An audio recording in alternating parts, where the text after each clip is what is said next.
안녕하세요. 네, 반갑습니다. 여러분 시험 잘 보셨죠? 올해는 참 임용시험 공부하기가 이렇게 힘들 줄 몰랐습니다. 코로나19로부터 시작해서 결국은 코로나19의 확진자까지 막판에 나오면서 여러 가지 충격이었었죠.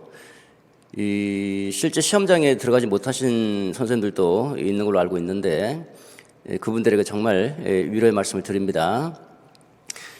또 이제 시험장 안에서도 이제 어떤 상황들이 벌어졌는지 잘 모르겠지만 당분간은 좀 유의하셔야 될 것 같고요. 이제 1차는 끝났고 2차까지 마무리 지어야 되는데 2차 상황도 그렇게 녹록하진 않죠. 항상 건강 유의하시면서 최선을 다하시기 바랍니다. 오늘 이제 라이브로 진행이 되는 관계로 1부에서는 이제 해설을 하고 2부에서는 여러분들의 질의응답을 받는 시간으로 설정했습니다. 자, 먼저 2021학년도 교육학 기출 해설하도록 하죠. 제가 늘 말씀드리는 것처럼 저는 탁월한 만점 전략을 추구하고자 하는데 올해도 나름대로 만점 미션은 완성되지 않았나 이렇게 생각해 봅니다. 여러분들이 아마 이제 그동안 수업 중에 이제 많이 강조했던 부분에서 대거 나오다 보니까 시험 끝난 다음에 카페에서 이런저런 감사의 글을 많이 올리셨더라고요. 가치수라는 얘기를 많이 하시던데 뭐 좋습니다. 어쨌든 이제 합격으로 이어졌으면 좋겠고요. 모의고사에서 항상 강조했던 내용들이고, 그리고 이제 마지막 집기에서도 제가 체크 표시해서 특별히 특급으로 찍었던 논점들이 출제됐죠. 시간이 부족하신 분들은 이제 요거만 잘 보고 가셔서 좋은 답안을 썼다는 분들도 계시더라고요. 일단 전체적인 경향 분석하고 시작하도록 하죠. 출제 경향을 보면요. 어떻게 보면 이제 원래 홀수에는 굉장히 어려운데 제가 수업 시간에 말씀드렸지만 코로나19까지 고려한다면 조금 평이하게 내야 되지 않는가 이렇게 생각했는데 어떻게 보면 굉장히 어려운 시험일 수도 있겠고요. 어떻게 보면 또 평이한 시험이었다라고 볼 수도 있는데 체감상으로 보면 작년에 비해서는 조금 평이하지 않았나 이렇게 생각을 해볼 수 있을 겁니다. 주요 변별력 요소는 첫 번째 논점, 교육과정 운영의 관점, 마지막 논점 의사결정 오용 요 네 가지가 변별 요소가 되지 않을까 싶은데 이 두 가지는 항상 강조했던 같은 거라서 우리에게는 크게 변별 요소로 작용하지 않을 것 같습니다. 영역은 4개 영역이죠. 교육과정, 교육평가, 교육방법, 교육행정 이렇게 4개 영역이고 올해 출제위원으로 들어가신 분이 약간 신진 세대 젊은 세대의 학자들이 좀 들어가는 걸로 제가 파악이 되는데요. 이 교육과정 영역의 유명한 선생님의 제자분, 제가 늘 강조했던 그 스나이드가 이제 결국은 이제 출제가 됐습니다. 스나이드의 교육과정 운영의 관점, 또는 실행의 관점. 아마 이 노량진에서는 그 전까지는 스나이드에 대해서 잘 모르던 분들이 많았을 거예요. 그리고 실제 책에도 없었고, 그리고 노량진 강의에서도 몇 년 전만 해도 소개를 전혀 안 했다고 제가 알고 있었거든요.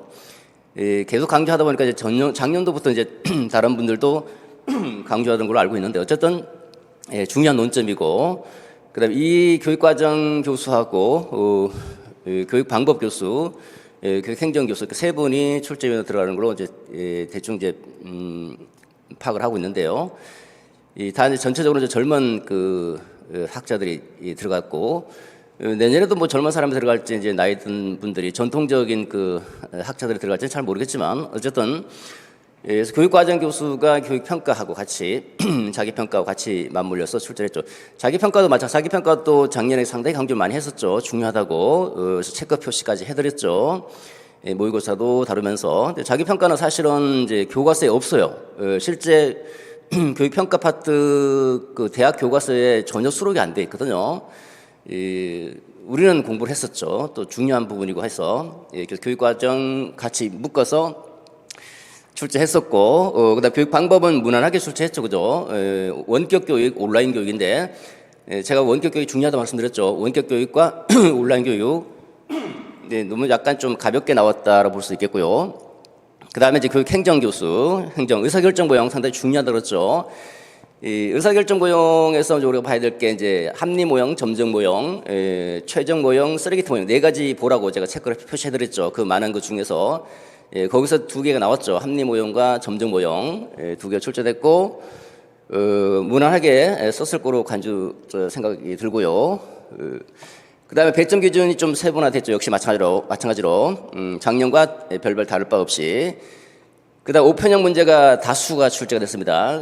제가 늘 7월부터 모의고사 볼 때 오픈형이라고 이제 외쳤죠. 그죠? 우리는 항상 연습해 왔고, 그래서 이제 이런 오픈형 상황에서 좀 유연하게 대처할 수 있도록, 그런 차원에서 공부를 했었는데, 아마 이제 크게 무리 없이 잘 쓰셨을 거라고 이제 생각해 봅니다. 그다음 힌트가 이제 어느 정도 섞여져 있죠. 어떻게 보면 약간 이제 우리가 막판에 그 91을 막판 모의고사에서 초등 임용 문제를 한번 풀어봤었잖아요, 그죠? 그때도 슬라이드가 언급이 됐고 또 이렇게 어느 정도 힌트가 초등은 많이 주어지잖아요. 중등 올해 문제도 약간 힌트가 많이 주어졌어서 힌트만 잘 활용해도 오픈형 문제 어느 정도 대처해 나갈 수 있지 않았을까 생각이 듭니다. 그 다음에 이제 전체적으로 보면 이제 교육학의 개괄적인 내용들을 중심으로 해서 어느 정도 교육학적 마인드를 갖고 있는 것가 참 중요한 부분이라고 생각이 듭니다. 교육학적 사례에 대해서 교육학적 마인드로 해결할 수 있도록 하는 문제이기 때문에 이 같은 문제는 평소에 이제 교육학적인 사고를 많이 하면서 전체적으로 교육학 내용을 쭉 어떤 볼 수 있는 안목을 갖고 있을 때 문제를 쉽게 해결할 수 있을 것이고 그런 안목이 조금 부족하면 조금 어려울 그런 문제다 볼 수 있겠죠. 그 다음에 논술의 사고력과 오픈형의 혼합 문제다 볼 수가 있을 겁니다. 전체적으로 특이사항은 제가 항상 강조해왔던 것이 이제 출제됐다는 거고, 저도 이제 문제를 내면서도 항상 학교 동향을 살펴보고 이게 나와줘야 된다라고 생각하면서 수업 시간에 특별히 또 강조도 하고 그래 왔었습니다. 내년은 어떨 것인가? 내년은 우리에게는 없습니다. 이제 그 내년 시험 공부하시는 이제 후배들은 난이도가 조금 높아질 수도 있겠다 생각을 해봅니다. 자, 여러분들 올해 고생 많이 하셨으니까 올해는 우리는 이걸로 노량진 바닥을 뜨는 겁니다. 합격하셔서 이제 학교 현장으로 아이들을 보살피려고 가야 되겠죠. 기술 분석 해보도록 하죠. 논술 주제가 학생의 선택과 결정의 기회를 확대하는 교육이고 이 주제와 각각의 본문의 내용을 연계해서 서술해 주셔야 되겠죠. 논점 1번 하나씩 가보도록 하죠. 아무래도 이제 여러분들 제일 관심사항은 이제 시험 보고 와서 제일 관심사항은 내 답안이 득점이 되는가 안 되는가 이런 부분이 가장 주요 관심사항이라고 생각이 들고요. 일단 그 전에 전체적으로 이제 어떤 답안들이 가능할 수 있는지에 대해서 아웃라인을 잡아보도록 하죠. 그리고 2부에서 이제 여러분들이 이제 개별적인 상담을 토대로 해서 답안이 되는지 안 되는지를 살펴보도록 하죠. 자, 첫 번째 논점은 교육과정 운영의 관점입니다. 7, 8월에 한번 출제했었죠. 9, 10월에서도 출제했었고요. 8월 공개 모의고사에서도 출제해서 올해 공개 모의고사는 제가 특별히 좀 관심을 많이 기울였습니다. 올해 공개 모의고사는 가능하면 출제 가능한 논점들을 중심으로 해서 공개 모의고사를 실시해서 여기서 8월 공개 모의고사에서 행정학도 나왔고 교육과정도 나왔고 그렇습니다. 자, 첫 번째 논점입니다. 첫 번째 논점은 이제 충실도 관점과 관련되는 부분입니다. 슬라이드 등이 제시하고 있는 교육과정 운영, 교육과정 실행의 관점은 세 가지 관점이죠. 충실도 관점, 상호 적응 관점, 생성 관점. 이 세 가지 관점 중에서 제시문에 나와 있는 김 교사가 언급한 자신의 기존 교육과정의 운영 관점, 관점은 충실도 관점이고 이 충실도 관점의 장점과 단점 하나씩 제시하는 겁니다. 자, 일단 충실도 관점 하면 이제 외부에서 계획된 교육 과정이 있고 이거를 교사가 충실하게 이행해야 된다라는 그런 관점을 취하고 있는 게 충실도 관점이죠. 제시문에서도 국가교육 과정의 내용을 있는 그대로 실행한다라고 되어 있으니까 충실도 관점이다라고 제시문을 주고 있고요. 명칭은 굳이 서술할 필요는 없는데 알면 서술해 주면 좋겠죠. 일단 이제 장점이 뭔가? 장점은 요거 충실도 관점의 장단점 부분은 엄격하게 채점하면 굉장히 어려운 부분이에요. 굉장히 조금 느슨하게 채점해주면 이제 여러분들 보통 이제 우리가 생각해 볼 수 있는 중앙 집권형 교육과정 결정 방식 있죠. 중앙 집권형의 장점, 단점 서술해 주시면 무난하게 들어갈 수 있는데, 엄격하게 채점하면 이제 교과서 수준에서는 1번과 2번, 3번 정도, 요 정도 수준에서 이제 논의가 되고 있는 부분이고, 4번 정도, 4번에 기타 중앙 집권형 교육과정 결정의 관점, 장점, 저기까지 이제 유연하게 채점 범위 안에, 득점 범위 안에 들어갈 수 있다고 생각해 볼 수 있습니다. 일단 첫 번째, 외부에서 계획된 교육과정은 굉장히 고도화되어 있고 전문가들이 참여해서 잘 만들고, 그다음에 이 같은 경우는 이제 교사들이 뭐 교육과정에 대해서 전문성이 약하다고 생각해서 굉장히 이제 구체적인 지침까지 같이 제시하고 있다고 볼 수 있고, 그렇기 때문에 뭔가 교육 과정의 내용이나 방법의 지침이 굉장히 구체화된다라는 것이 이제 장점이라고 볼 수 있겠고요. 그다음 두 번째는 새로운 교육 과정이 실제로 사용되고 한 시점에서부터 그것이 의도한 대로 사용되고 있는지 유무를 추적할 수 있다. 이게 충실도 관점의 가장 주요 관심 사항이 계획된 교육 과정을 충실하게 이행하고 있는가라는 부분이니까, 교사의 그 교육 과정 운영을 보면 교육 과정이 충실하게 운영되고 있는지, 의도된 대로 활용되고 있는지를 파악할 수 있다는 것이 장점이 되는 것이고요.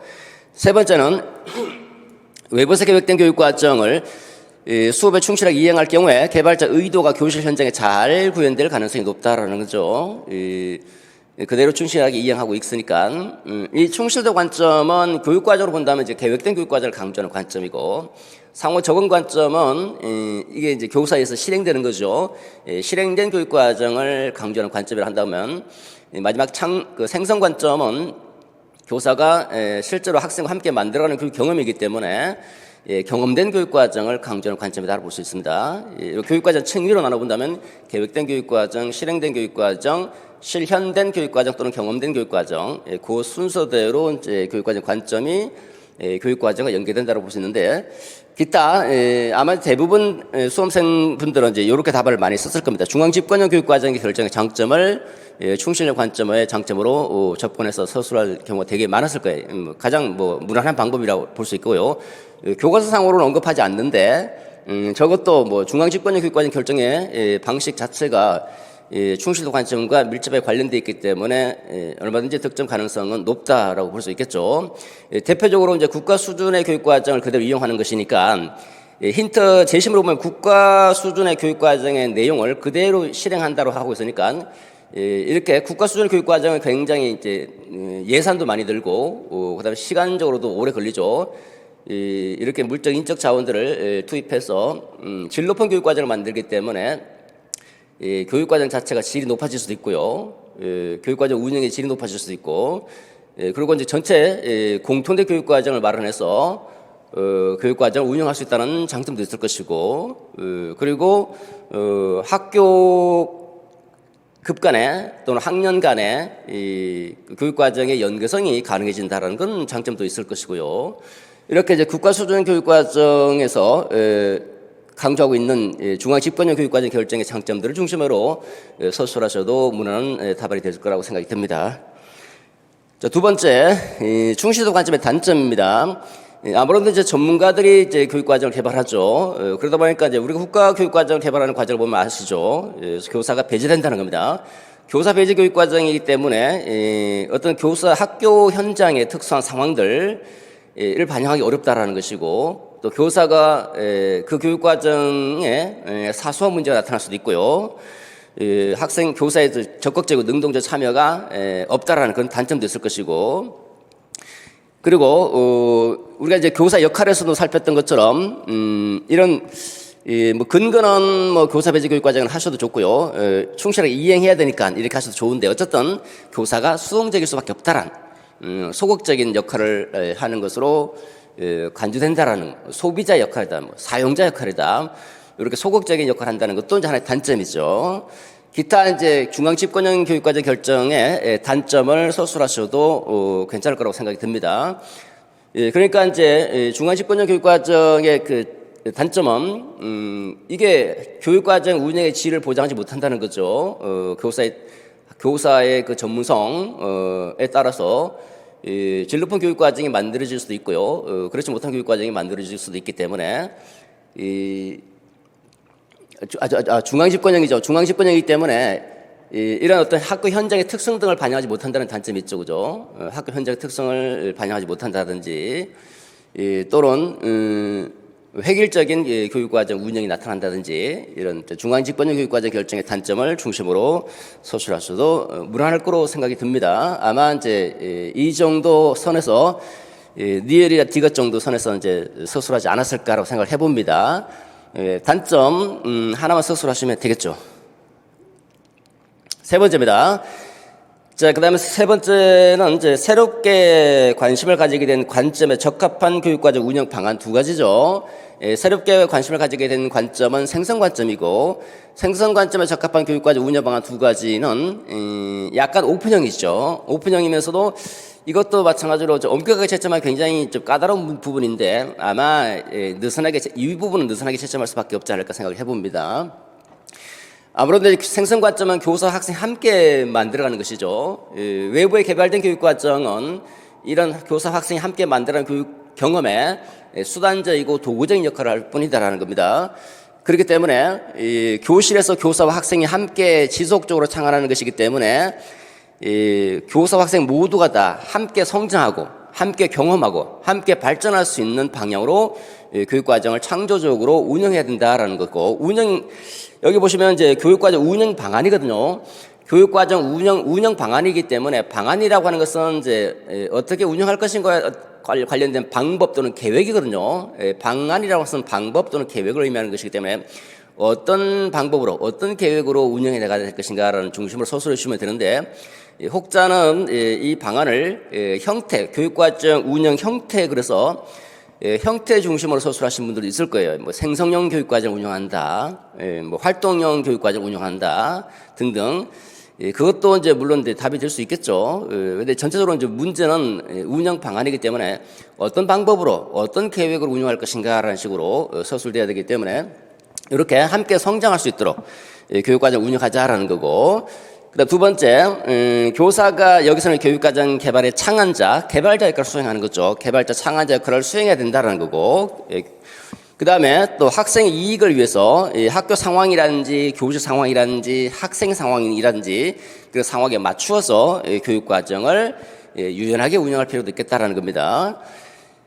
자, 기타 이제 또 다른 운영 방안, 여기 운영 방안 많습니다.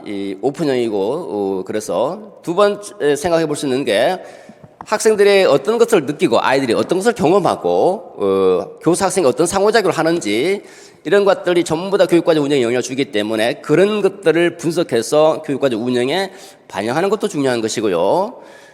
또 교육과정 개발자이자 창안자로서 교사는 교사가 느끼는 것들, 생각하는 주관적인 생각, 경험, 이런 교육적인 가치, 이런 것들을 또 교육과정 운영에 또 반영할 필요도 있는 것이고, 기타 이제 우리가 이제 이 형태를 사실 이제 형태를 제시하는 것이 아닌데 교육과정 운영의 형태도 서술한 뭐 해도 크게 무리는 없을 거라고 생각이 듭니다.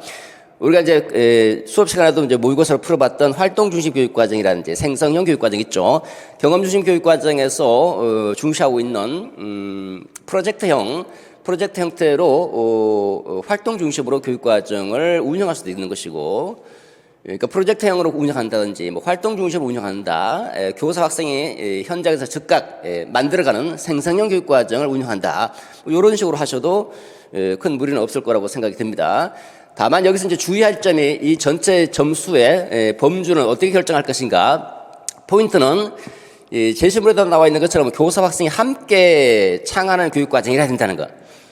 함께 할 수 있는 교육과정, 함께 뭔가를 창조적으로 교육과정을 만들어 나가는 거, 그런 관점, 함께 한다는 관점이 반영이 안 되면 점수 받기가 상당히 어렵죠, 그죠? 이게 이제 어떻게 보면 오픈형이라고 하는 것이 마음대로 서술하라는 건 아니에요. 여러분들은 뭐 오픈형이라 보면 아무렇게 서술해도 되는 게 아니냐 이렇게 생각할 수 있는데, 그럼 점수를 못 주잖아요, 그죠? 그래서 항상 제한점을 두셔야 되는데, 제한점은 생성 관점의 범주 안에서 서술할 수 있어야 된다고 볼 수 있겠죠. 그러니까 교사와 학생이 함께 창안한다라는 거, 그다음에 창조적으로 교육과정을 새롭게 만들어간다는 창조적 교육과정 운영이 잘 드러나야 된다는 거, 함께 성장한다는 거, 이런 관점에서 교육과정 운영의 방안을 제시해 주셔야 된다고 볼 수 있겠죠.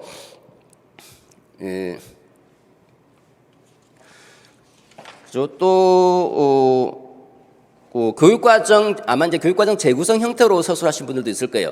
교육과정 재구성 또는 뭐 통합형 교육과정이라든지 프로젝트형 교육과정은 상관없습니다. 프로젝트는 어차피 이제 교사 학생이 함께 만들어가는 것이기 때문에 프로젝트형의 활동 중심 교육과정 교사 학생 함께 현장에서 만들어가는 생성형 교육과정 뭐 이런 형태로 제시하는 건 상관없죠.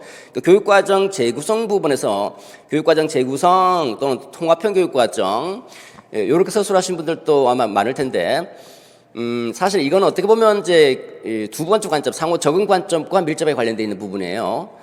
근데 이제 그 학자들이 논의하는 방식에 보면요. 교육과정 재구성 관점하고 그다음에 세 번째 있는 이 생성 관점이 교육과정을 재구성하는 관점, 그러니까 상호 적응 관점이죠. 상호 적응 관점과 생성 관점이 경계가 모호하다는 얘기를 많이 합니다. 어떤 각도에서 보느냐에 따라서 교육과 상호 적응 관점이 생성 관점으로 넘어갈 수도 있고요. 생성 관점의 일부가 또 상호 적응 관점으로 또 넘어갈 수도 있고, 그러니까 경계가 모호하다라고 해서 구분하기가 쉽지 않다라는 얘기도 많이 합니다. 그런 맥락에 비추본다면 교육과정 재구성 관점이라든지 통합형 교육과정도 답안으로 될 가능성은 있다라고 생각해 봅니다. 가능성은 조금 높지 않을까, 아주 높다라기보다는 어느 정도 있다라고 볼 수 있다고 생각해 봅니다. 그 다음에 두 번째로 가보도록 하죠. 자기평가죠. 자기평가야말로 정말 최근에 많이 강조해왔던 부분이고 또 제가 전공에서도 자기평가 아니면 동기평가 나온다고 늘 말씀드렸죠. 우리 교육학에서도 이제 출제가 됐고 자기평가는 그야말로 이제 교과서에도 없는 부분이고요. 근데 학계 동향이 최근에 자기평가를 많이 강조하고 있어서 제가 마지막에서도 이제 체크 표시하면서 중요하다고 말씀드렸죠. 자기평가 9월 11월 모의고사 10회 출제가 됐습니다. 자기평가의 교육적 효과 두 가지. 요거 우리가 모의고사 풀어봤죠, 그죠?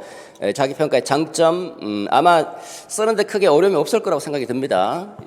그래서 대부분 다 잘 썼을 것이고, 또 이거는 거의 뭐 우리가 첨삭 모의고사였죠, 그죠?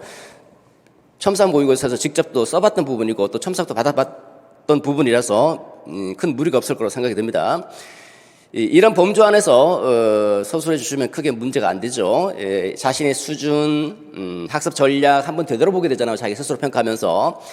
그래서 메타인지를 향상시킬 수 있다는 거, 스스로 계획하고 스스로 점검해 나갈 수 있는 기회를 준다라는 거, 학생이 자기 성찰을 통해서 학습 과정이 평가가 학습 과정의 일부로 인식될 수 있다는 거, 자신의 수행과 결과를 평가하면서 학습 과정을 이해하는 대안적인 평가 방식일 수 있다.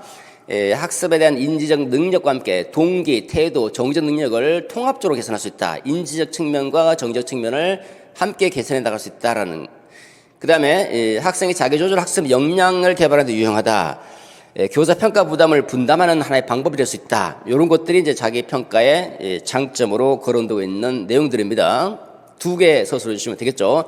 아마 여러분들은 이제 크게 무리 없이 서술했을 거라고 생각이 듭니다. 그 다음 두 번째 논점, 수업에서 자기평가 실행 방안 두 가지입니다. 자, 이것도 이제 오픈형이죠. 올해는 상당히 오픈형으로 많이 출제가 됐는데, 어떻게 보면 이제 오픈형이 굉장히 뭐 깐깐한 오픈형이라 보다는 유연하게 생각할 수 있는 오픈형이 나와서, 크게 어렵지 않았다고 생각을 해볼 수 있습니다. 자, 여기서는 이제 수업에서 자기평가를 실행하는 방안입니다. 수업과 관련해서. 자, 우리가 수업하면 이제 수업 전, 수업 중, 수업 이후로 나눠볼 수 있죠, 그죠? 수업 전이나 수업 중이나 수업 이후에 학생이 스스로 그 학습 목표 또는 학업 성취 정도를 스스로 자가평가할 수 있도록 하는 방법도 자기평가 실행 방안이 될 수 있겠고요. 그러니까 자기평가 실행 방안이라고 해서 자기평가를 어떻게 실행할래? 수업에서 어떻게 실행할래라고 물어보는 부분이죠. 실행할 수 있는 방법을 서술하라라고 하고 있는 겁니다. 형사평가의 하나의 전략으로도 많이 활용할 수 있고요. 그러니까 수업 중간에 자기평가를 실시해서 학습 목표 도달 여부를 확인하고 거기에 대해서 교사가 피드백 해주는 방식으로 활용해 볼 수도 있고, 그 다음에 자기평가는 이제 크게 보면 두 가지로 나눠볼 수 있습니다. 자기평가를 독립적인 형태로 자기평가를 시행할 수도 있고, 다른 평가와 연계해서 자기평가를 실시하는 방법, 두 가지 크게 나눠볼 수 있는데, 독립적인 방법은 이렇게 독립적으로 접근하는 방법도 있고요. 좀 이따가 살피겠지만 또 다르게 접근할 수도 있겠고, 다른 평가 방법과 연계해서 실시하는 경우에는 우리가 일반적으로 이제 자기 평가를 할 수 있는 게 수행 평가라든지 포트폴리오 평가가 자기 평가와 연계되죠, 그죠? 자기가 스스로 수행하는 과정, 수행 결과에 대해서 자기 성찰을 해보면서 수행해 나가도록 한다든지, 그다음 집필 검사 끝난 다음에 또 성취도에 대해서 스스로 평가해 보도록 한다든지. 이런 것들. 그리고 세 번째, 이런 식으로도 해볼 수 있죠. 응답 양식에 따라서 좀 구조화가 가능한데 체크리스트법이라든지 평정 척도법 등을 이용할 수 있고요. 그야말로 이제 비구조화된 형태로 스스로 한번 글을 써본다든지, 성찰 일지를 써본다, 뭐 학습 일지를 써본다, 뭐 저널 쓰기 해본다 등등 이런 방식으로도 해볼 수 있고요. 그 다음에 이제 예시 답안을 주고 스스로 답안을 평가해 본다든지, 또는 이제 채점 기준을 제시해주고, 뭐 루브릭과 같은 채점 기준도 있겠죠, 그죠? 이런 수행 준구나 채점 기준을 제시해주고, 그 수행 수준을 이제 자신의 수행과 이제 비교해봐서 학습을 향상시키도록 한다든지. 어쨌든 여기서 주의할 점은 그 오픈형 문제에서 주의할 점은 반드시 수업과 연계를 해서 수업과 연계된 측면에서 자기평가 실행 방안이 제시돼야 된다라는 부분이고요. 사실 뭐 평가니까 수업과 연계되지 않을 수가 없겠죠, 그죠? 자기평가 실행 방안도 아마 어려움 없이 잘 썼을 거라고 생각이 듭니다. 자, 그 다음에 세 번째 논점을 가보도록 하죠. 온라인 수업이죠. 제가 수업을 말씀드렸던 것처럼 온라인 수업이 곧 원격 수업입니다. 이러닝 온라인 수업, 원격 수업 범위가 전부 다 포괄적인 개념입니다. 원격 수업의 원격 교육들 원격 수업이 가장 포괄적인 개념입니다. 이 온라인 수업, 뭐 이러닝 이런 거 전부 다 포함해서 원격 교육이다라고 하죠. 원격 교육은 우리가 모의고사도 한번 다뤄봤고 8월 공개 모의고사도 했었고, 또 원격 교육 중요하다고 제가 또 체크를 해드렸는데 조금 아쉽죠. 이렇게 온라인 수업 관련된 이런 세부적인 내용 면에서는 제가 출제를 못했기 때문에 이 부분은 좀 아쉽고. 그래서 요거는 조금 이제 완전 적중은 아닌 것 같은데, 요 부분은 좀 아쉬운데 그래도 서술하는 데는 크게 문제가 없습니다, 그죠? 마찬가지로 이것도 교과서에 없는 거예요, 여기입니다. 작년에 이제 교수 방법에서 나왔던 위키도 뭐 교과서에 제시가 안 돼 있는 부분이고, 이런 부분도 교과서에는 대학 교과서에 없습니다. 그냥 상식적 수준에서 얼마든지 쓸 수 있는 내용이죠. 그래서 어떻게 보면 이제 뭐 점수를 주는 뭐 시험이더라고 볼 수도 있는 거고. 자, 온라인 수업과 관련된 학생의 특성의 예입니다. 자, 여기서 우리가 주의하셔야 될 게, 그 제시문에 잠깐 보시면요, 제시문에 학기 초에 학생의 일반적 특성과 상황은 조사했다라고 되어 있죠. 일반적 특성과 상황을 제시해서는 안 된다는 거예요. 그럼 뭘 제시해야 되는가? 포인트가 온라인 수업과 관련된 학생의 특성이라고 그죠. 그 온라인 수업과 관련된이라고 하는 것이 이제 제한점이고, 이 부분에 유의하셔서 온라인 수업과 관련해서 어떤 학생들 특성을 파악해야 될 것인가가 이제 주요 내용으로 나와 주셔야 되는 겁니다. 일반적으로 온라인 수업을 한다면 온라인 수업을 애들이 좋아하는지, 온라인 수업에서 애들이 어떻게 생각하고 있는지, 온라인 수업과 관련된 학습 양식이나 인지 양식을 갖추고 있는지 등등. 그리고 온라인 수업에 대해서 수업을 하면 학생들이 컴퓨터를 활용할 수밖에 없죠. 온라인 수업이라고 하는 것이 비대면 관계로 학생과 교사가 비대면 관계로 서로 상호작용하면서 컴퓨터를 활용해서 수업을 하는 방식이 온라인 수업이죠. 원격 교육이고, 그러다 보니까 컴퓨터 활용 능력도 필요하고, 또는 통신 매체 등을 활용해서 성우 의사소통할 수 있는 그런 온라인 활용 역량도 필요하죠. 이 중에서 뭐 아무거나 하나 쓰시면 됩니다. 아무거나. 상당히 많이 제시했는데, 그다음 온라인상에서 학습자 스스로 학습할 수 있어야 되니까, 온라인상에서 스스로 학습할 수 있는 높은 수준의 자기 주도적인 학습 능력. 온라인 수업의 가장 큰 장점은요, 시공간의 제약을 벗어난다는 거고, 그 다음에 자기 주도적 학습이 가능하다는 거예요. 그리고 제시문에서 나와 있는 것처럼 제시문의 둘째 줄에 자신만의 학습 목표를 설정하고 학습의 주체가 된 수업을 어떻게 온라인에서 지원할 수 있을지 고민이라고 되어 있는 부분에서 이런 자기주도적 학습을 지원하는 게 교사의 이제 중요한 어떤 지원 역량이 되는 것이고, 자기주도 학습이 가능할 수 있도록 과연 그런 학습 능력을 갖추고 있는지 이런 것들도 살펴봐야 되겠죠. 여기서 중요한 포인트는 일반적인 특성이 들어와서는 안 된다는 얘기했던 학생의 지능, 뭐 성별이라든지 뭐 그냥 수업에 대한 흥미도 뭐 만족도 뭐 이런 건 안 된다는 이런 거. 만약에 수업에 대한 흥미도라 하더라도 온라인 수업에 대한 흥미도 하면 괜찮아요. 온라인 수업에 대해서 어느 정도 인식하고 어느 정도 호감을 갖고 있고 어느 정도 선호를 하는지 이 온라인 수업과 연결해서 그 학생들의 그 구체적인 그 개별적인 특성 등을 언급해 주시면 되겠죠. 두 번째, 온라인 수업과 관련된 학습 환경의 예입니다. 학습 환경, 온라인 수업을 운영하려면 당연히 학습자 특성을 파악하고, 그리고 온라인이라는 그 학습 환경에 대해서도 우리가 파악을 해야 되겠죠, 그죠?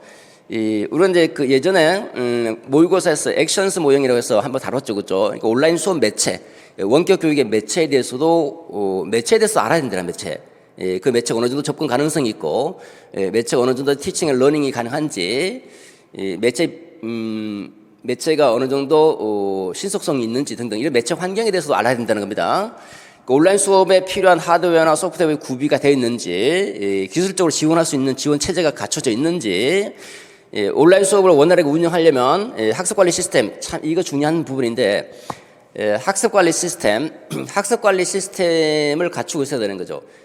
학습관리 시스템은 반드시 우리가 온라인 수업이라든지 원격 교육을 할 때 필수적으로 요구되는 부분인데, 이거 제가 이제 수업 시간에 언급하려고 하다 요거 부분 언급 안 해드렸는데, 조금 아쉽더라고요. 학습관리 시스템은, 예컨대 우리가 이제 온라인 수업을 한다 그러면 이제 강의실도 만들어야 되죠. 강의실, 그 다음에 출결 상황도 체크해줘야겠죠. 출결 상황을 체크할 수 있는 그런, 그런 장소. 그리고 과제물 올리고, 과제를 부과하고, 그 다음에 서로 이제 대화할 수 있는 게시판 등등, 뭐 이런 것들이 학습 관리 시스템에, 이 학습 관리 시스템이 굉장히 중요한 부분이죠. 온라인 수업을 하려면. 그 다음에 온라인에 어느 정도 접근 가능성이 있고, 교육학습 지원성이 있는지, 이거는 액션스 모형에서 다뤘죠, 그죠? 우리가 모의고사 다뤘던 부분입니다. 이런 전반적인 온라인 수업 시스템과 콘텐츠 현황, 그 다음에 이제 학습 전체를, 콘텐츠를 관리하는 학습 콘텐츠 관리 시스템, 이런 것들을 한번 점검해보고 접근해야 된다는 부분이죠. 예를 들어봤으니까 반드시 구체적인 사례를 들어주셔야 됩니다. 구체적 사례 하나만 서술해 주시면 되겠죠. 그 다음에 두 번째, 자기주도적 학습이 가능하도록 토론 게시판을 활용한 학생 지원 방안 두 가지입니다. 자, 이거 문제를 잘 읽으셔야 되는데 제시문을 잠깐 보시면요, 제시문에 둘째 줄에 학생이 자신만의 학습 목표를 설정하고 학습의 주체가 되는 수업, 이게 뭡니까? 자기주도 학습이에요, 자기주도 학습. 다르게 표현하면 이제 자기조절 학습이라고 볼 수도 있고요. 또 다르게 표현하면 학생 맞춤형 수업이라고 볼 수도 있겠고, 전체적으로 크게 나눠서, 크게 봐서 자기주도 학습과 연관되어 있는 부분이고, 특히 온라인 수업이다 보니까 당연히 자기주도 학습입니다, 자기주도 학습. 온라인에서 자기주도 학습을 어떻게 지원할 것인지 고민하다가 학습 과정 중에 나와 학생뿐만 아니라 나와 학생이 하나 있죠, 그죠? 교사와 학생 간에 두 번째, 학생들 상호 간에 소통이 이루어지도록 토론 게시판을 활용하려고 해라고 돼 있고, 그래서 배점 기준표를 보시면 배점 기준표에 김 교사가 하고자 하는 수업에서, 자, 김 교사가 하고자 하는 수업, 이거 잘 읽으셔야 되는데, 김 교사가 하고자 하는 수업은 뭡니까? 자기주도적 학습이라는, 온라인상에서 학생 스스로 학습하는 온라인상에서의 자기주도적 학습이고, 요거를 다시 바꾸면 김 교사가 하는 수업은 온라인상에서 자기주도 학습이고, 이 온라인상에서 이 문제를 다시 바꾸면 온라인상에서 자기주도적 학습이 가능하도록 토론 게시판을 활용해서 학생을 지원한다는 말은 뭡니까? 학생이 자기주도 학습을 지원할 수 있는 구체적인 방안 두 개를 하는 거죠, 그죠? 이 부분에서 이제 포인트를 잘못 맞추면 다른 방향으로 가볼 수 있는 겁니다. 그러니까 토론 게시판 자체가 중요한 것이 아니라 토론 게시판을 어떻게 활용할 때 학생의 자기주도적 학습을 지원해 줄 수 있느냐, 이렇게 물어보고 있는 거예요. 아마 여기서 조금 잘못된 판단하신 분들도 많을 거라고 생각이 듭니다. 다시 한번 잘 정리해 보십시오. 제시문하고 요 배점 기준표하고 연계해서 내용을 읽어보면, 토론 수업을 어떻게 토론 게시판을 어떻게 운영해야지 학생의 자기주도 학습을 지원할 수 있느냐라는 부분입니다. 그렇기 때문에 엄격하게 채점하면 뭐 토론 규칙을 정한다, 뭐 이런 거, 이런 거는 답안이 안 되는 거예요. 자기주도 학습을 학생의 자기주도 학습을 지원할 수 있도록 토론 게시판을 어떻게 운영할래라고 하는 부분이니까 그 포인트만 잘 맞추면 서술할 때 이제 설득력 있게 마지막 부분에다가 이제 이렇게 자기주도 학습을 뭐 지원해준다, 자기주도 학습을 진행할 수 있도록 해준다, 자기주도 학습을 높일수록 한다, 뭐 등등 요렇게 자기 학습 상황을 스스로 점검할 수 있도록 해준다, 이런 식으로 서술해 주시면 설득력이 상당히 높아지는 거죠. 일단은 이제 방안이니까 활용 방안은 이 제시문에 나와 있는 그대로 따라가 보시면 돼요. 제시문을 보면 학생과 교사와 학생뿐만 아니라 학생들 간의 소통이 이루어지도록 토론 게시판을 활용한다고 그랬잖아요. 그죠? 여기에다 구체적인 예만 들어주시면 되는 거죠. 첫 번째, 교사와 학생 간. 두 번째, 학생 상호 간. 이렇게 크게 두 가지를 범주로 나누면 두 개 쓰는데 크게 어려움이 없어요. 물론 그렇게 안 써도 되겠지만, 먼저 교사 학생의 상호작용이 적극적으로 일어날 수 있도록 토론 게시판을 활성해서 학생의 학습 과정을 점검하고 교사가 지원해주고, 또 학생에게 대해서 피드백을 제공해주면서 중도 탈락하지 않고 학습 흥미를 잃지 않도록 하면서 자기주도적 학습을 지속적으로 할 수 있도록 지원해주는 방안. 그 다음에 학생 상호 간에 실시간 톤으로 토론을 할 수도 있겠죠. 그죠? 음성, 화상대화 등을 활용해서 실시간 톤으로 할 수도 있고, 그 다음에 묻고 답하기, 정보 공유, 이건 비실시간이죠. 뭐 질문해놓고 나중에 시간 날 때면 이제 학생 상호 간에 이제 답변해주고 서로. 그 다음에 정보를 올리고 또 거기에 대해서 또 비판적인 글도 한번 써보도록 하고, 이런 동시적 또는 비동시적 토론 등으로 토론 게시판을 활용할 수 있고요. 그 다음 학습 내용에 대해서 심화 보충형 자료를 토론 게시판에 올려서 학생의 자신의 수준에 따라서 학습 상황을 스스로 점검하고 조절한다든지, 학생 상호 간에 어떤 학습 내용에 대해서 다양한 의견 교환이라든지 사회적 협상이 가능하도록 하면서 자기주도 학습의 어떤 정교성을 높인다든지, 기타 등등 많은 답안들이 나올 수 있습니다. 뭐 피드백을 제공해 줄 수도 있고요. 그러니까 중요한 부분은 유의점에서 이 채점의 준거가 될 수 있는 부분이 온라인 학습 과정이라는 거고, 자기주도적 학습이 가능하도록 토론 게시판을 활용해야 된다라는 부분입니다.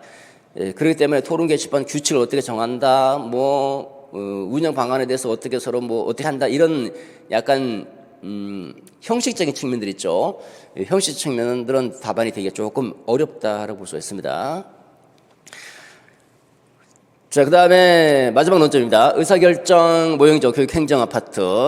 아주 중요하다고 말씀드렸죠. 싹 알아두라고 그랬죠. 장단점까지도 모의고사 우리가 다 봤었고, 8월 공개 모의고사도 실시했었고요. 모의고사에서도 두 번씩이나 봤던 부분입니다.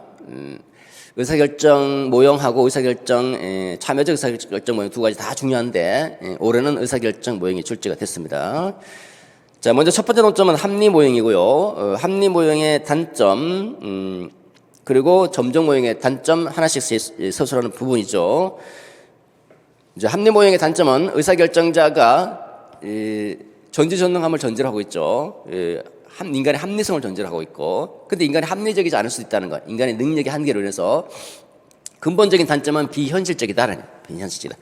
인간이 그렇게 완벽하지 못하다. 비현실적이다. 비현실적이다라는 것이 가장 근본적인 단점은 이 비현실성 때문에 나온 게 점정 모형이죠. 점정 모형은 현실적이라고 그랬잖아요. 그죠? 현실적인 대안을 추구하는 모형이고, 합리 모형 아주 완벽한 합리적인 대안을 선택하려고 하기 때문에 비현실적일 수 있다. 합리는 이성이죠. 이성과 감성의 괴리가 생길 수 있다라는 것고, 인간은 심리적인 동물이죠. 사회적 동물이고, 그렇기 때문에 약간 심리적 측면에서 감성의 측면과 이성의 측면이 괴리가 생길 수 있다라는 거. 그 다음에 대안을 다 객관적인 근거를 가지고 장점과 단점을 다 비교 분석해야 되는데, 그러려면 정보를 충분히 활용해야 되는데 그 정보를 충분히 구하지 못하는 경우도 많이 발생할 수 있고, 굉장히 이상적이죠. 이상적이기 때문에 사실과 괴리될 수 있다는 거. 일상적이고 반복적인 약간 정형화된 문제 해결은 굉장히 적합할 수 있겠죠. 그죠? 그렇지만 뭔가 복잡하고 비구조화되어 있는 이런 문제 해결은 적용 가능성이 매우 희박하다라는 단점도 있습니다. 근본적인 단점은 비현실적이다. 아마 충분히 잘 쓰셨을 거라고 생각합니다. 그 다음에 두 번째 관점이 점정 모형이죠. 점정 모형은 단점이 뭔가 적극적인 선을 추구하지 않는다는 거죠. 뭔가 적극적이고 혁신적인 대안을 선택하기보다는 종래 문제점을 제거하는 거, 불평불만을 제거하는 소극적인 악의 제거에만 관심을 쏟는다는 것이 단점. 두 번째, 뭔가 보수적이죠. 보수이고 대정적이다라는 대정. 그 다음에 혁신적이지 못하다, 개혁적, 사실 뭐 거의 비슷한 내용이죠. 이것도 어려움 없이 썼을 거라고 생각이 됩니다. 자, 세 번째, 점정 모형에 따른 구체적 방안입니다. 그러니까 여기서 다시 제시문을 보시면, 제시문에 밑에서 둘째 줄 보시면 비안은 현실적인 소수의 대안을 검토하고 부분적으로 수정해서 현재 문제 상황을 조금씩 개선해 나가는 방식이었어. 많은 논의를 거친 끝에 비안으로 결정해서 이제 점정 모형을 결정했다는 거죠. 나는 점정 모형에 따른 구체적 방안을 다음 협의회 때 제안을 했어. 그러니까 요 부분은 바로 조금 전에 읽었던 그 내용이 다 있는 거예요, 그죠? 다 있기 때문에 이것만 잘 활용해도 그 구체적인 방안을 쓰는 데는 큰 어려움이 없죠. 점정 모형의 개념을 알고 있고, 그 다음에 점정 모형의 개념을 알고 있고, 만약 개념 모르더라도 여기 개념이 설수돼 있기 때문에 이거를 잘 엮어서 써주시면 충분히 답안을 쓸 수 있죠, 그죠? 점정 모형은 결국은 기존의 정책이 있고 기존의 정책에서 불평불만을 갖고 있는 사람들이 문제를 제기하고 그 불평불만을 제기하는 소수의 대안들에 대해서 검토해서 현실적인 어떤 정책 대안을 만들겠다는 겁니다. 그렇기 때문에 다분히 현실적이죠. 합리 모형이 비현실적이라서 거기에 대한 대안으로 나온 게 점정 모형이기 때문에 둘이 쌍으로 가는 거, 쌍으로. 합리 모형, 점정 모형. 그래서 제가 체크 표시할 때도 두 개 쌍으로 묶어서 합리, 점정 같이 볼 수 있도록 제시한 거고요. 그러니까 이제 제시하는 방법은 많겠죠. 이제 포인트가 뭐입니까? 포인트가 제시문을 잘 읽어보시면 그 마지막 논점의 제시문을 보시면 교사 협의회에서는 학교 운영에 학생들의 요구를 반영하는 방안에 대해서 논의하려고 하는데 학교 운영에도 학생의 어떤 참여와 선택과 결정의 기회를 확대시켜 나간다는 거죠. 그러면 그동안 학교 운영에 학생들의 어떤 그 요구사항이 반영이 잘 안 되고 있어서 불평불만이 있을 거란 말입니다.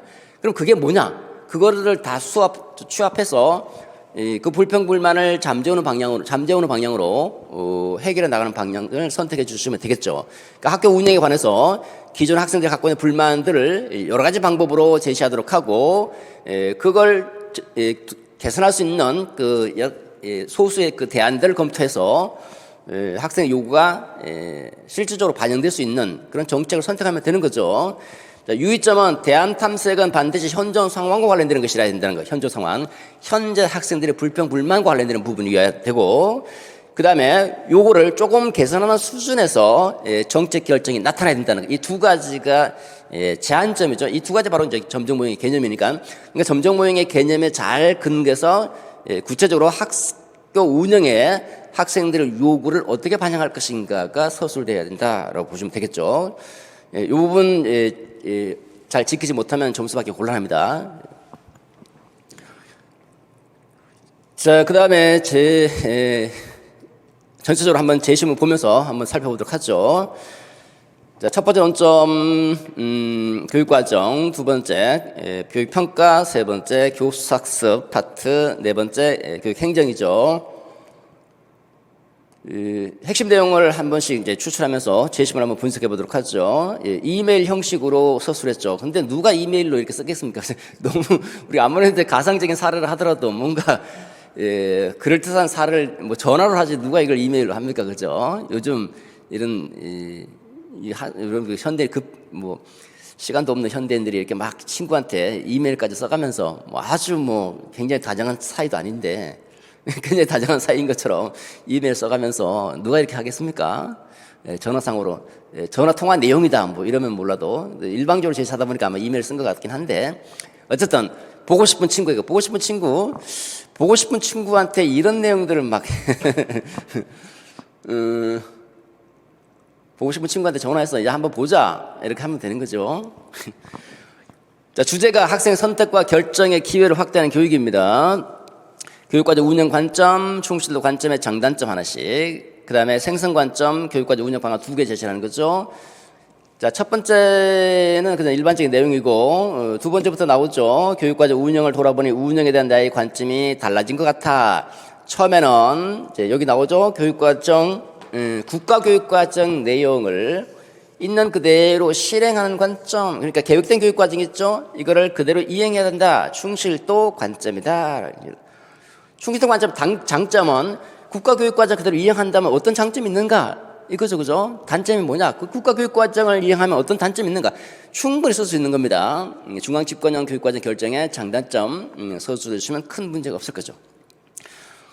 그 다음에 최근 내가 새롭게 관심을 가지게 된 관점은 교육과정을 교사와 학생이 함께 생성하는 교육 경험, 함께 만들어가는 교육 경험. 이렇게 요 명칭 그대로 우리가 이제 교과서에서 다루고 문제에서도 다뤘죠, 그죠? 생성 관점이다, 생성 관점. 이 관점으로 교육과정 운영하는 방안을 찾아봐야 되겠다. 운영하는 방안은 반드시 포인트가 여기겠죠. 교사와 학생이 함께 만들어야 된다, 함께 만들어갈 수 있는 방안이라든지 만들어갈 수 있는 교육과정 운영의 형태, 그런 정도로 서술해 주시면 되겠죠.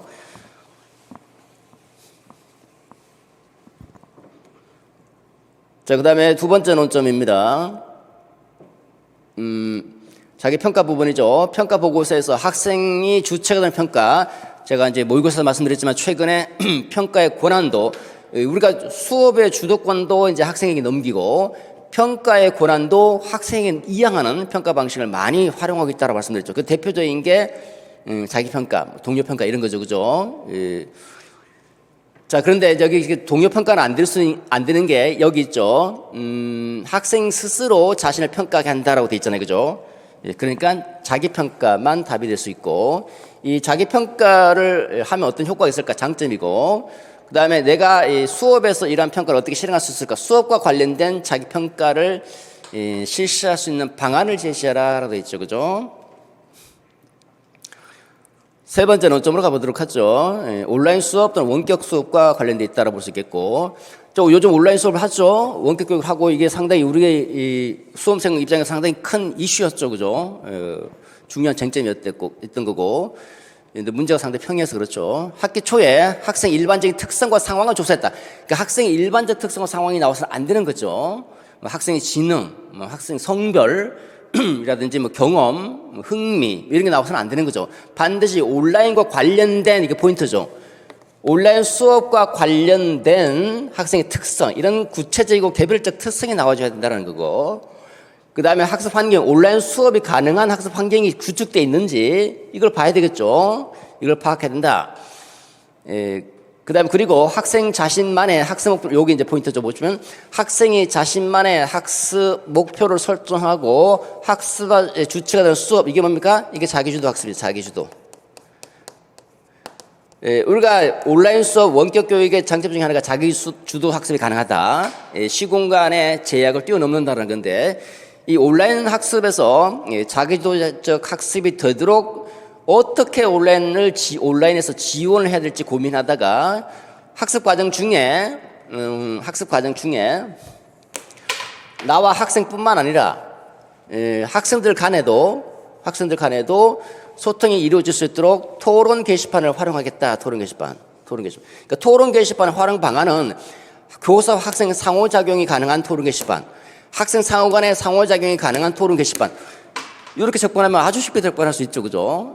딱 범주가 두 가지 범주로 딱 나눠져 있으니까, 물론 개별적으로 서술하셔도 상관없고요. 그 다음에 네 번째 논점, 교사 협의회에서 학교 운영에 관한 학생들의 요구를 반영하는 방안에 대해서 논의했다. 다양한 의사결정 방식들이 제안되어 있는데 그 중에서 A안은 문제를 확인한 후에 목표를 먼저 설정하고요. A안은 목표 먼저 설정하고 그 다음에 여러 가지 대안들을 모두 탐색한 다음에 각각의 결과를, 장단점들을 다 비교해서 최적의 방안을 찾겠다. 최선의 방안, 최적의 방안을 찾겠다 하고 있으니까 합리 모형이죠. 합리 모형. 그 다음 B안은 현실적인 소수의 대안을 검토하고, 그러니까 문제시하고 있는 부분에 대한 여러 가지 소수 대안들이 나오겠죠. 그 현재 문제 상황을 조금씩 개선하겠다라고 하고 있으니까 이 B안은 점정 모형이다라고 볼 수 있겠죠. 점정 모형으로 결정했어. 나는 B안에 따른 구체적 방안을 다음 협의회 때 제안하기로 했다. 뭡니까 이게?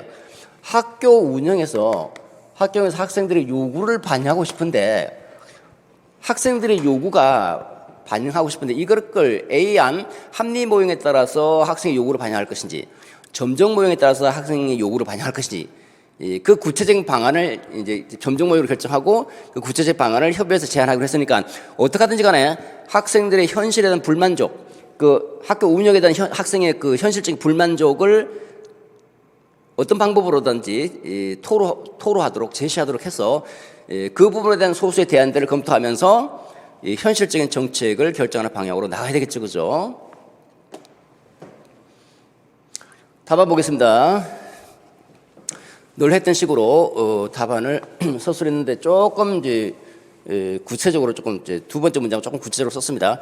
최근 실사로 해서 최근 학생 참여형 수업이 강조됨에 따라 학생 선택과 결정의 기회를 확대하는 교육이 주요 현안으로 대두되고 있다. 교사는 1번 논점, 2번 논점, 3번 논점 등에서 학생의 선택과 결정의 기회를 확대해 나가야 되고 4번 논점에서도 학생의 요구가 반영될 수 있도록 유의해야 된다.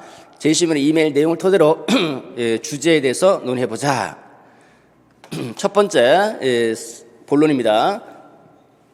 주제와 연계해야 되겠죠. 학생의 선택과 결정의 기회 확대, 이게 이제 주제어고, 이 주제와 관련해서 첫 번째 논점은 교육과제 운영 관련되는 것이니까 교육과제 운영에 관한 새로운 전환이 우선적으로 요구된다. 스라이드 등에 따르면 김 교사가 언급한 기존 교육과제 운영의 관점이 뭐냐 했으니까 충실도 관점이죠. 그래서 충실도 관점의 장점, 아까 언급했던 것들 중심으로, 그러나 교사 배제 교육과정이니까 교사가 소극적인 역할을 한다. 이런 단점. 교사 역할 부분은 이제 우리가 초등 임용 제가 해설하면서도 초등 임용도 스라이드 관점에서 접근할 수 있다고 말씀드렸잖아요, 그죠? 초등 임용이 당에 그 바로 나올 수도 있고 한 2년 걸쳐서 나올 수도 있는데 바로 나올 가능성도 있다고 그랬죠. 작년 제가 이제 설명하면서 중요하다고 그랬어요. 중요하다. 반면에 김 교사가 관심을 갖게 된 것은 이제 생성 관점이고, 생성 관점에 따른 운영 방안을 제시하면 아까 말씀드린 그런 내용들.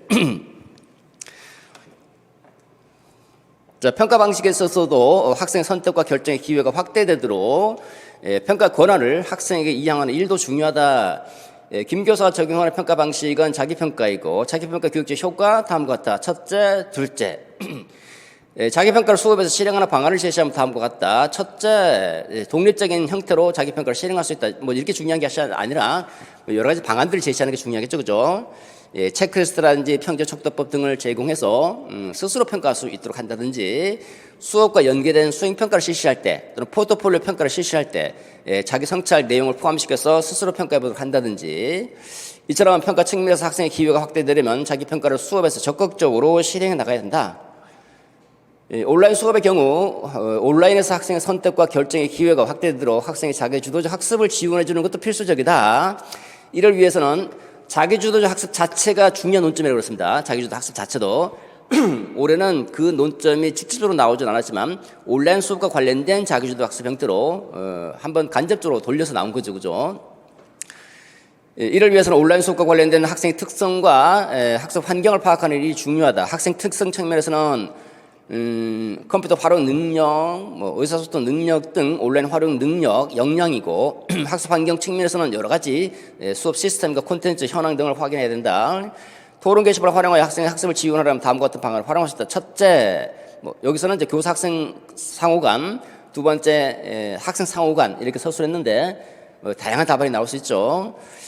마지막 줄, 이처럼 학생의 기회를 확대하려면 온라인 수업에서도 학생이 학습의 주도권을 갖도록 지원해 주어야 된다.